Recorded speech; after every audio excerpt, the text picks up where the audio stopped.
എല്ലാവർക്കും സുഖമാണെന്ന് വിശ്വസിക്കുന്നു. ഡെയിലി അപ്ഡേറ്റിലേക്ക് എല്ലാ ആളുകൾക്കും സ്വാഗതം. നാളെ ജൂലൈ 23-ാം തീയതി തുറന്നുള്ള ദിവസങ്ങളിലും നിങ്ങൾ ശ്രദ്ധിക്കേണ്ട വളരെ പ്രധാനപ്പെട്ട കാര്യങ്ങളാണ് ഈ വീഡിയോയിൽ വ്യക്തമാക്കുന്നത്. വീഡിയോ വിശദാംശങ്ങളിലേക്ക് കടക്കുന്നതിന് മുമ്പ് കൂടുതൽ ആളുകളിലേക്ക് ഇൻഫർമേഷൻ എത്താൻ ഷെയർ ചെയ്യുക, ലൈക്ക് ചെയ്യുക, ഫേസ്ബുക്കിലൂടെ കാണുന്ന ആളുകൾ ഫോളോ ചെയ്യുക. വീഡിയോയുടെ വിശദമായ വിവരങ്ങളിലേക്ക് വരാം. കേരളത്തിൽ നാളെ വിദ്യാഭ്യാസ ബന്ദ്.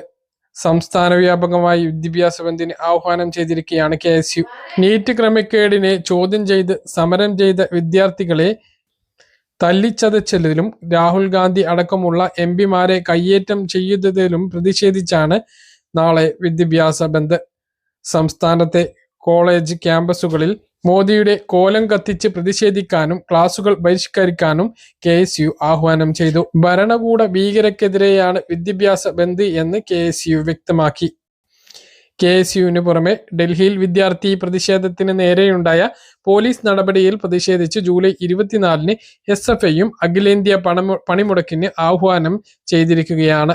കേന്ദ്ര വിദ്യാഭ്യാസ മന്ത്രി ധർമ്മേന്ദ്ര പ്രധാൻ രാജിവെക്കും വരെ പ്രതിഷേധം തുടരുമെന്നും SFI അഖിലേന്ത്യാ ജനറൽ സെക്രട്ടറി ശ്രീജൻ ഭട്ടാചാര്യ വാർത്താസമ്മേളനത്തിൽ പറഞ്ഞു. വ്യാഴാഴ്ച കേരളത്തിൽ SFI ലോക് ഭവൻ മാർച്ച് നടത്തുമെന്ന് സംസ്ഥാന ഭാരവാഹികൾ അറിയിച്ചു.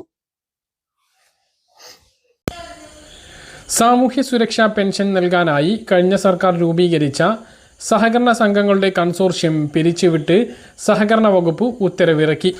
സാമൂഹ്യ സുരക്ഷാ പെൻഷൻ മുടങ്ങാതെ വിതരണം ചെയ്യാനാണ് കൺസോർഷ്യം രൂപീകരിച്ചത്.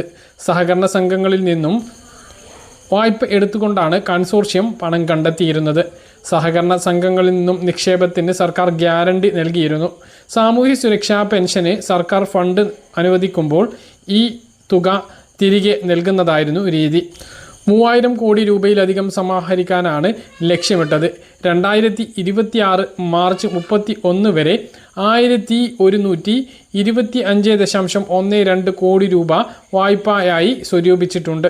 കൺസോർഷ്യത്തിൽ നിന്നും 9% പലിശയ്ക്കാണ് നിക്ഷേപം സ്വീകരിച്ചത്.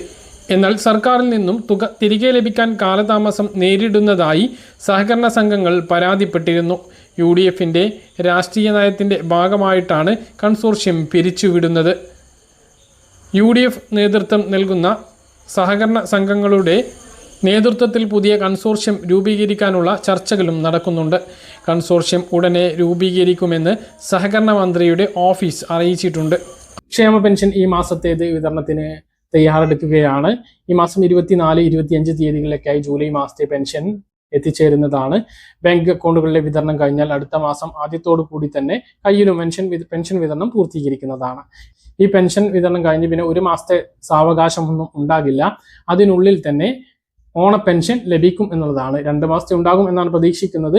എന്തായാലും ഓണപ്പെൻഷൻ നേരത്തെ ലഭിക്കും എന്ന കാര്യത്തിലൊന്നും ഒരു സംശയമില്ല. ഈ ഒരു മാസത്തിനുള്ളിൽ ക്ഷേമ പെൻഷൻ 6000 രൂപ വരെ, അതായത് ജൂലൈ പെൻഷനും ഓഗസ്റ്റ് പെൻഷനും ഓണായതുകൊണ്ട് തന്നെ സെപ്റ്റംബറത്തേത് നേരത്തെ നൽകാനും സാധ്യതയുണ്ട്. അങ്ങനെ 6000 രൂപ വരെ പെൻഷൻ ലഭിക്കും എന്നുള്ളതാണ് ഈ ഒരു മാസത്തിനുള്ളിൽ. ഇല്ലെങ്കിൽ 4000 ഉറപ്പാണ്. ഈ മാസത്തെയും അടുത്ത മാസത്തേതും ഒരു 25 ദിവസത്തിനുള്ളിൽ എന്തായാലും 20-25 ദിവസത്തിനുള്ളിൽ എന്തായാലും എത്തിച്ചേരുന്നതാണ്. ഇപ്പൊ ഇത് മാത്രമല്ല, ഓണായതുകൊണ്ട് ഇത് മാത്രമല്ല, വിവിധ സഹായങ്ങളാണ് സർക്കാരിൽ നിന്നും ലഭിക്കുന്നത്. അതിൽ പ്രധാനപ്പെട്ട ഒന്നാണ് റേഷൻ കാർഡ് ഉടമകൾക്ക് ലഭിക്കുന്ന വലിയ ആനുകൂല്യം. ഇരട്ടി റേഷനാണ് ഈ ഒരു ഓഗസ്റ്റ് മാസത്തിൽ ലഭിക്കാൻ പോകുന്നത്. ഇരട്ടി റേഷൻ എന്ന് പറഞ്ഞാൽ മഞ്ഞ, പിങ്ക് റേഷൻ കാർഡുള്ളവർക്ക് റേഷൻ കടയിൽ നിന്നും അതേ സാധനങ്ങൾ തന്നെയാണ് ലഭിക്കുക. പിങ്ക് റേഷൻ കാർഡിന് കൂടുതലൊന്നും ഉണ്ടാകില്ല, ആ നിലവിൽ ലഭിക്കുന്നത് തന്നെയായിരിക്കും. പക്ഷേ മഞ്ഞ റേഷൻ കാർഡിന് സൗജന്യ ഓണക്കിറ്റ് ലഭിക്കുന്നതാണ്. അതിന് 56 കോടി രൂപ അനുവദിച്ചിട്ടുണ്ട്. ഇനി നീല വെള്ള റേഷൻ കാർഡിന് സ്പെഷ്യൽ അരി ഉണ്ടാകും എന്നാണ് അറിയിക്കുന്നത്. 10 കിലോ വരെ സ്പെഷ്യൽ അരി ഈ ഓണവുമായി ബന്ധപ്പെട്ട് ഉണ്ടാകും. 10 രൂപ 90 പൈസ നിരക്കിലായിരിക്കും ആ ഒരു അരി ലഭിക്കുക. ആ ഒരു രീതിയിൽ ഇരട്ടി റേഷൻ ഈ ഒരു ഓഗസ്റ്റ് മാസത്തിൽ ലഭിക്കാനുള്ള സാധ്യതയുണ്ട്. മറ്റൊന്ന്, എല്ലാ റേഷൻ കാർഡുള്ളവർക്കും 3 കിറ്റ് പണം കൊടുത്ത് വാങ്ങാം. സബ്സിഡി സാധനങ്ങളും പണം കൊടുത്താൽ വാങ്ങാൻ കഴിയും. 200 കോടി രൂപയാണ് ഓണച്ചന്തകൾ തുടങ്ങുന്നതിനും ഓണക്കാലത്തെ വിപണി ഇടപെടലിനും വേണ്ടിയിട്ട് ധനവകുപ്പ് ഭക്ഷ്യവകുപ്പിന് അനുവദിച്ചിട്ടുള്ളത്. അതുകൊണ്ട് തന്നെ 3 വിധത്തിലുള്ള കിറ്റ്, അതായത് ഒരു 250 മുതൽ 300 രൂപ വരെ വില വരുന്ന ഒരു ഓണക്കിറ്റ്, അതുകൂടാതെ 500 രൂപ വില വരുന്ന കിറ്റ്, 1000 രൂപയുടെ കിറ്റ്, ഇങ്ങനെ 3 കിറ്റ് ലഭിക്കാനാണ് സാധ്യത. ഇതെല്ലാം എല്ലാ റേഷൻ കാർഡുള്ളവർക്കും വാങ്ങാൻ കഴിയുന്നതാണ്. ഈ കിറ്റിന്റെ വില ഇങ്ങനെയാണ് എന്ന് പറഞ്ഞാലും അതിന്റെ മൂല്യം അതിൽ കൂടുതൽ ഉണ്ടാകും എന്നുള്ളതാണ്. അപ്പോൾ ആ ഒരു രീതിയിലുള്ള ഓണക്കിറ്റ് വിതരണവും ഇപ്പോൾ ആരംഭിക്കാനിരിക്കുകയാണ്. ഇപ്പോൾ ഓണം ബമ്പറിന്റെ വിൽപ്പന തുടങ്ങിയിട്ടുണ്ട്. കഴിഞ്ഞ വർഷത്തിൽ നിന്നും വ്യത്യസ്തമായും കൊണ്ട് 5 കോടി രൂപ ഒന്നാം സമ്മാന തുക കൂട്ടിയിട്ടുണ്ട്. ടിക്കറ്റ് വിലയിൽ വർധനവ് വരുത്തിയിട്ടില്ല എന്നുള്ളതാണ്. മറ്റൊരു പ്രധാനപ്പെട്ട കാര്യം, സർക്കാർ ഉദ്യോഗസ്ഥർക്കും പെൻഷൻകാർക്കും DADR കുടിശ്ശിക 2% വിതരണം ചെയ്യും. ഉത്സവ ഭത്ത, ഓണം ബോണസ് എന്നിവയും വിതരണം ചെയ്യുന്നതാണ്. അപ്പോൾ സ്വന്തമായി ഒരു ബിസിനസ് തുടങ്ങാൻ ആഗ്രഹിക്കുന്ന സ്ത്രീകൾക്ക് കുടുംബശ്രീ കോഴിയെ വളർത്തുന്നതിന് വേണ്ടി തരും. കേരള ചിക്കന്റെ കോഴി കുഞ്ഞുങ്ങളെയാണ് തരിക. വളർച്ചയെത്തുമ്പോൾ കുടുംബശ്രീ തന്നെ കോഴികളെ തിരികെ വാങ്ങുകയും ചെയ്യും. കേരള ചിക്കന്റെ ഭാഗമായി വിവിധ ജില്ലകളിൽ ഫാമുകൾ തുടങ്ങുന്നതിനുള്ള അപേക്ഷയാണ് ഇപ്പോൾ ക്ഷണിച്ചിട്ടുള്ളത്.